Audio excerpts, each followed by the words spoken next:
Sudah dengar ya?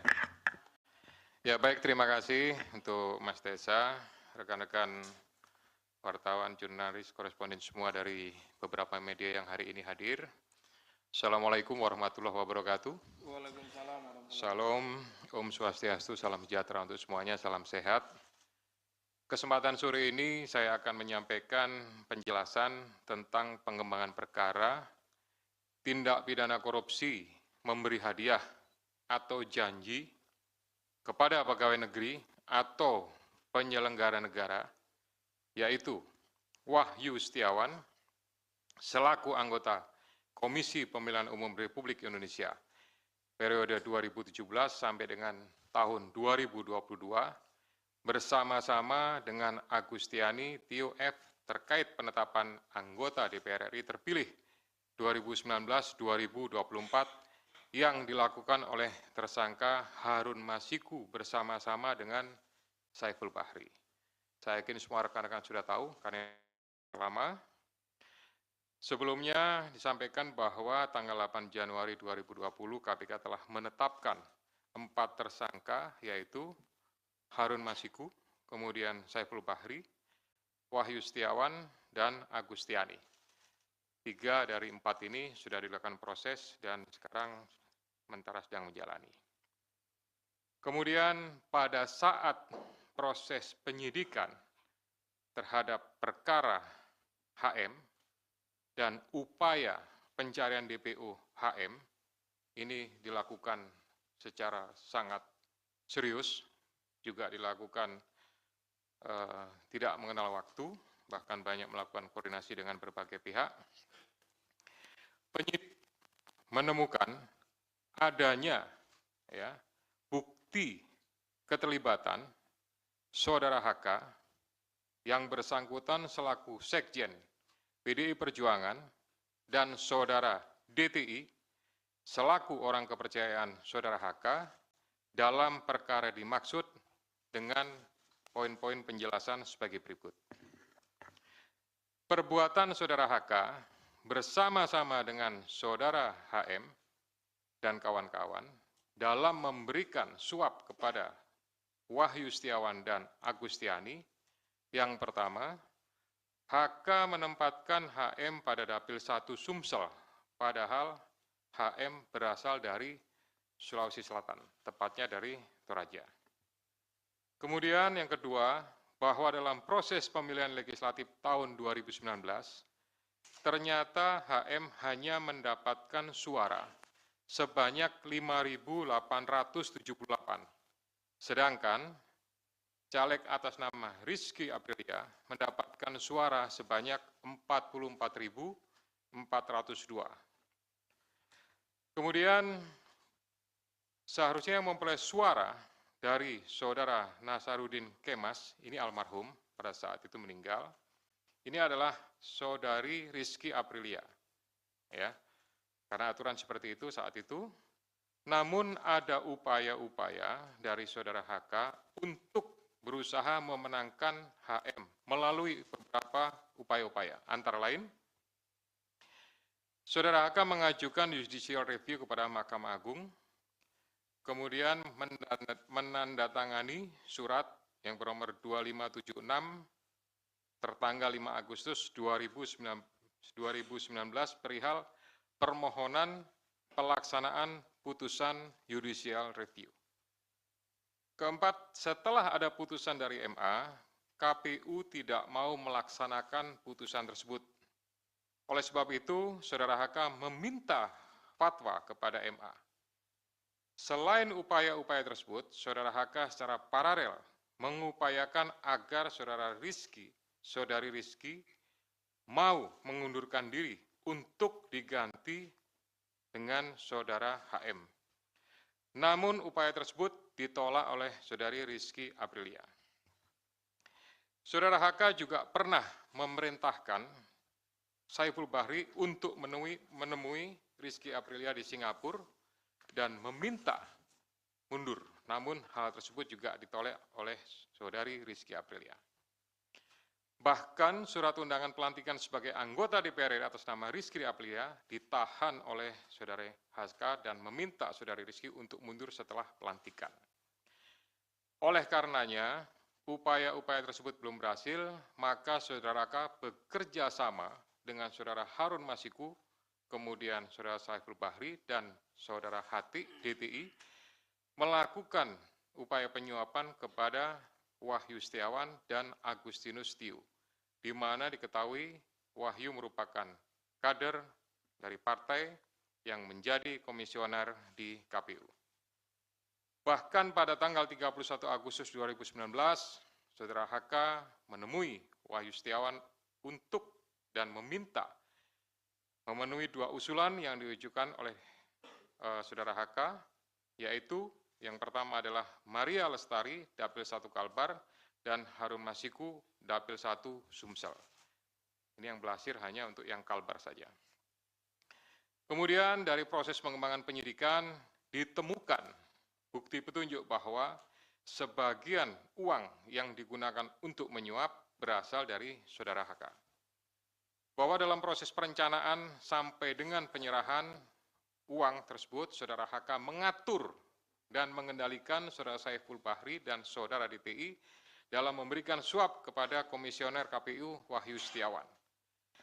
Saudara HK mengatur dan mengendalikan Saudara DTI untuk menyusun kajian hukum pelaksanaan putusan MA dan surat permohonan pelaksanaan permohonan fatwa MA kepada KPU. Saudara HK mengatur dan mengendalikan Saudara DTI untuk melobi anggota KPU agar dapat menetapkan HM sebagai anggota DPR RI terpilih dari Dapil 1 Sumsel. Saudara HK mengatur dan mengendalikan Saudara DTI untuk aktif mengambil dan mengantarkan uang suap untuk diserahkan kepada Komisioner KPU melalui Tio. Kemudian Saudara HK bersama-sama dengan HM, kemudian Saiful Bahri dan DTI melakukan penyuapan terhadap Wahyu Setiawan, jumlahnya sama dengan penjelasan pada penanganan kasus sebelumnya.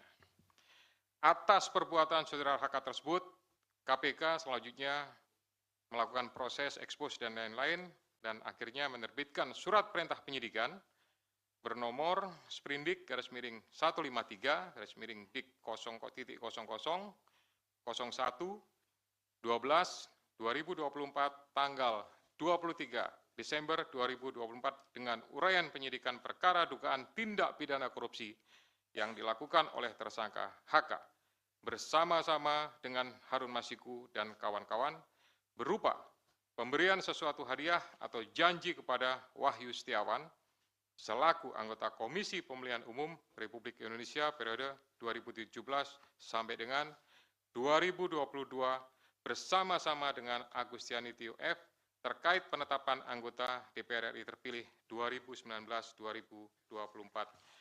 Sebagaimana dimaksud pasal 5 ayat 1 huruf A atau pasal 5 ayat 1 huruf B atau pasal 13 Undang-Undang nomor 31 tahun 1999 tentang pemberantasan tindak pidana korupsi sebagaimana telah diubah dengan Undang-Undang nomor 20 tahun 2001 tentang perubahan atas Undang-Undang nomor 31 tahun 1999 tentang pemberantasan tindak pidana korupsi yunto pasal 55 ayat 1 ke 1 KUH pidana.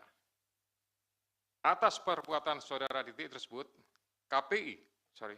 KPK mengeluarkan surat perintah penyidikan nomor Sprindik 154 Dik 0001/12/2024 tanggal 23 Desember 2024 dengan uraian sebagai berikut. Penyidikan perkara dugaan tindak pidana korupsi yang dilakukan oleh tersangka DTI bersama-sama dengan Harun Masiku dan kawan-kawan berupa pemberian sesuatu hadiah atau janji kepada Wahyu Setiawan selaku anggota Komisi Pemilihan Umum bersama-sama dengan Agustiani Tio F terkait penetapan anggota DPR RI terpilih 2019-2024 sebagaimana dimaksud pada pasal 5 ayat 1 huruf A atau pasal 5 ayat 1 huruf B atau pasal 13 Undang-Undang Nomor 31 Tahun 99 tentang pemberantasan tindak pidana korupsi sebagaimana telah dirubah dengan Undang-Undang Nomor 20 Tahun 2001 tentang perubahan atas Undang-Undang Nomor 31 Tahun 99 tentang pemberantasan tindak pidana korupsi junto pasal 55 ayat 1 ke 1 KUH pidana. Selain perbuatan tersebut di atas, Saudara HK diketahui dan diduga melakukan perbuatan tindak pidana lain sebagai berikut. Bahwa pada tanggal 8 Januari 2020 pada saat proses tangkap tangan oleh KPK, Saudara HK memerintahkan salah satu pegawainya di Jalan Sultan Syahrir yang biasa digunakan sebagai kantor untuk menelpon kepada HM dan memerintahkan supaya merendam HP dalam air dan segera melarikan diri. Bahwa pada tanggal 6 Juni 2024, sebelum Saudara HK diperiksa sebagai saksi oleh KPK, Saudara HK memerintahkan kepada salah satu pegawainya untuk menenggelamkan HP yang dalam penguasaan pegawai tersebut agar tidak ditemukan oleh KPK.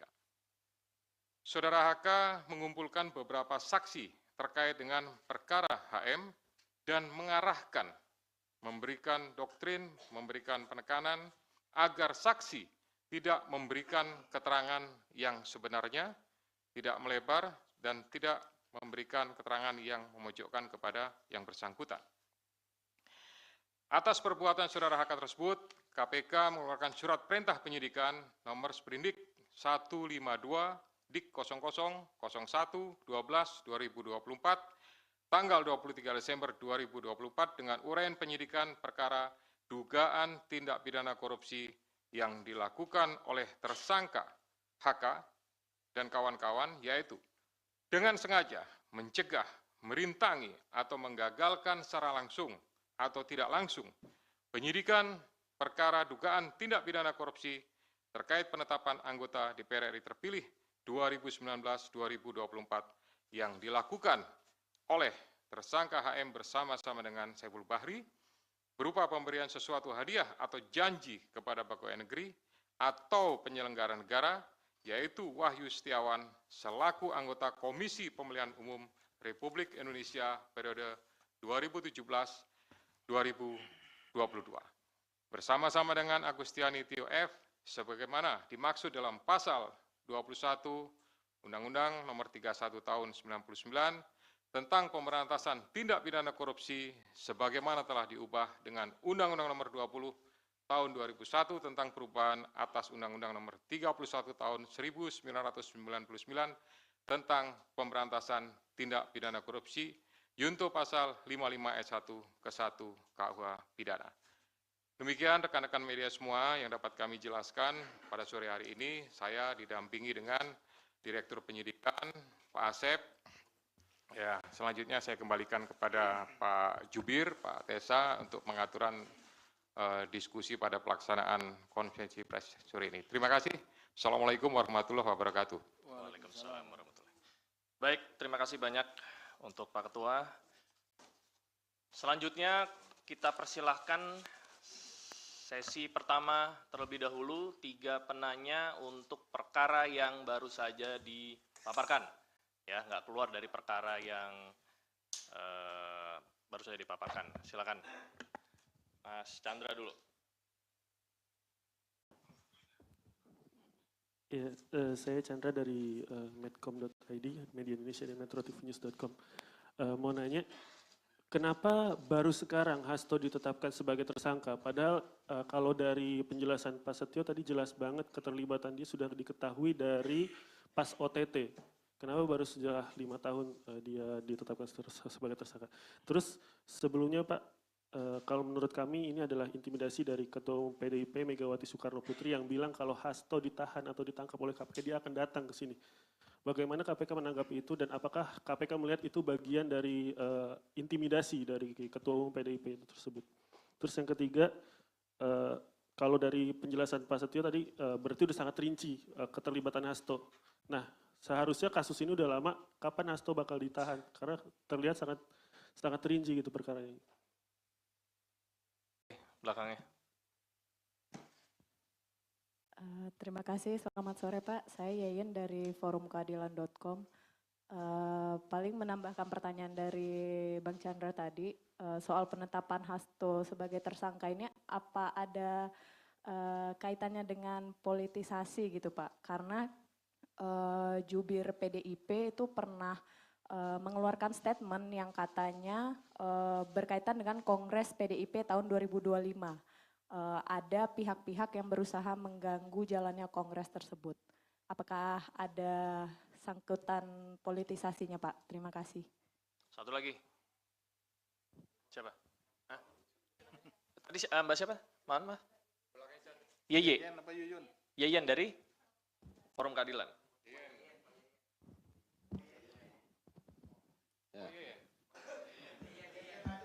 Oke, lanjut. Selamat sore Pak Setio, Pak Asep, Mas Tessa. Perkenalkan saya Rian Pak, CNN Indonesia. Mau bertanya soal pertama, uang suap tadi kan disampaikan sebagian itu totalnya berapa dari Pak HK itu. Yang kedua, ini kan dalam jangka waktu yang lama dan ada apa ya namanya drama-dramatisasi lah pelarian Harun yang balik ke Indonesia, Singapura. Apakah akan menjerat juga dari pihak kementerian lah Pak? Karena waktu itu kan kader PDIP juga dalam OJ, Obstruction of Justice.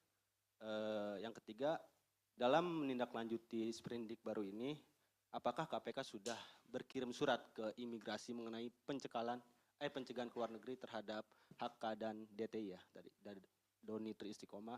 Dan keempat Pak, di luar kasus ini kan baru lagi Pak, saya menemukan pengumuman tersangka ini langsung gitu Pak. Pak Setia mungkin mengalami ya. Apakah ada perubahan metode lagi Pak? Terima kasih. Oke, kita tutup dulu ya. Silakan.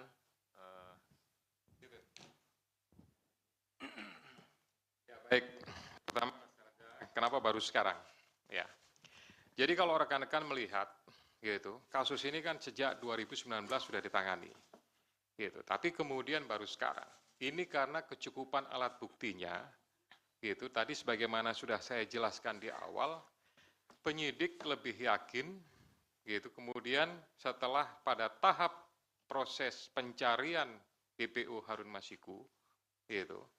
Ada kegiatan pemanggilan, kemudian ada kegiatan pemeriksaan, ada kegiatan penyitaan terhadap barang bukti elektronik. Nah, disitulah kemudian kita mendapatkan banyak bukti dan petunjuk yang kemudian menguatkan keyakinan penyidik untuk melakukan tindakan, untuk mengambil keputusan, ya tentu melalui proses tahapan-tahapan sebagaimana yang sudah diatur di Kedeputian Penindakan, baru kemudian diputuskanlah ya terbit surat perintah penyidikan, gitu.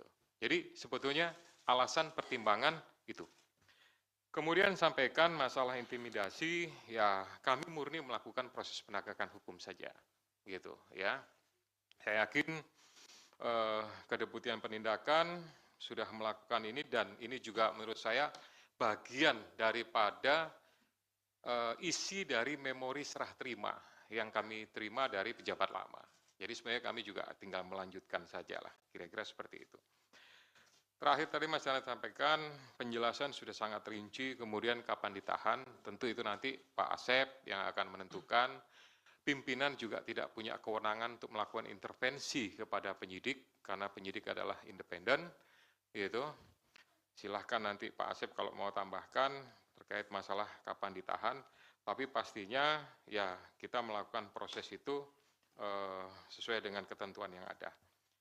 Kemudian tadi Mbak En sampaikan apakah penetapan ini ada politisasi, ini sama jawabannya murni penegakan hukum. Gitu. Kemudian di Kongres ada pihak-pihak yang akan mengganggu. Selama ini ya kami pimpinan sama sekali tidak ada informasi, masukan, dan lain-lain terkait masalah Kongres, apa segala macam.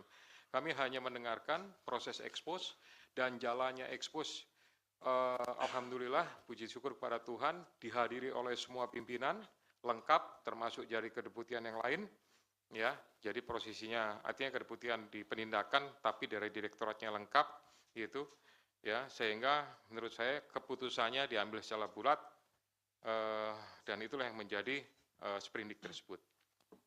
Kemudian uang suap sebagian dari HK, ya. Itu dari hasil yang sudah kami dapatkan saat ini, tapi itu nanti akan menjadi bagian inti daripada materi pemeriksaan yang akan dilakukan oleh para penyidik. Kita akan lakukan, saya mengingatkan kepada para penyidik untuk melakukan proses penyidikan secara profesional. Kemudian Kan dijerat di Kementerian ya, karena yang akan dijerat, ya itu saya kira nanti Pak Asep lah akan secara teknis. Kemudian tadi yang terakhir, ini konvensi pers ini dilakukan, biasa kan dulu-dulu, zaman saya masih di sini itu kan dilakukan pada saat bersamaan dengan penahanan. Kira-kira seperti itu ya. Nah, berdasarkan kebijakan pimpinan sekarang, dalam rangka akuntabilitas dan mempertanggungjawabkan kepada seluruh masyarakat, gitu, ya segera sesaat setelah sprindik itu dibuat, gitu, kita tidak akan menunggu sampai dengan masa diumumkannya penahanan, itu nanti akan diumumkan, disampaikan. Supaya juga para pihak yang terlibat sudah tahu statusnya seperti apa, karena ini sebagai bagian daripada pertanggungjawaban penyidik, pertanggungjawaban secara institusi kelembagaan KPK untuk bisa menyampaikan kepada masyarakat tentang kegiatan yang sudah dilakukan. Kami tidak ingin ini menjadi sesuatu yang ya istilahnya ada informasi yang, mohon maaf kalau saya menyampaikan istilahnya agak liar gitu ya, ini bertanya apa segala macam, lebih baik nanti sesaat setelah, nah sesaat setelah itu kan bisa 1 hari, 2 hari atau mungkin 1 minggu, itu nanti tentu dari kedeputian penindakan yang akan menyarankan kepada juru bicara untuk pengaturan kapan dilaksanakan. Tapi prinsipnya itu bagian daripada akuntabilitas KPK kepada masyarakat. Demikian ya. Ya, silakan mungkin Pak Asep menambahkan beberapa hal tadi dari 3 teman-teman yang bertanya.